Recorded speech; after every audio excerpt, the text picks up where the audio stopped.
हे जे राजकारण चाललेलं आहे, म्हणून मी जे काय म्हटलं की भाजप आणि सरकार यांचा सुतराम संबंध नाहीये, सुतराम संबंध नाहीये. यांना प्रत्येक गोष्टीमध्ये महोत्सव साजरे करायचे, बचत महोत्सव, बचतोत्सव. जीएसटी कमी केला, लावला कोणी होता? नेहरूने लावला होता. नेहरूने लावला होता का जीएसटी? गेले 8 वर्ष तुम्ही लुटलात संपूर्ण देशाला. 125 लाख कोटी रुपये तुम्ही तिकडे खिशात घालून बसलात. म्हणजे मला तो राजेश खन्नाचा पिक्चर आठवला. कुठला तो आज का एमएलए का काहीतरी पिक्चर आहे. त्याच्याकडे काही हॉटेलवाले येतात आणि सांगतात की अमुक एका पदार्थाची किंमत वाढवायची. ते सगळे म्हणतात अहो किंमत वाढवली तर लोक बोंबलतील. तुले कितना चाहते हो? नहीं दुगना करना चाहता हूं. नहीं ठीक है आप तिगना कर दो, तिप्पट करा.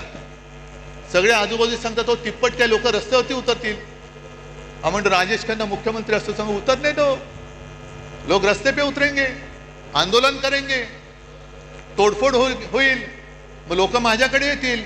मग मी हॉटेलवाल्यांना बोलवीन आणि त्यांना सांगेन तिप्पट नाही तुम्ही दुप्पट करा. त्यांचंही काम झालं आणि आपलंही काम झालं.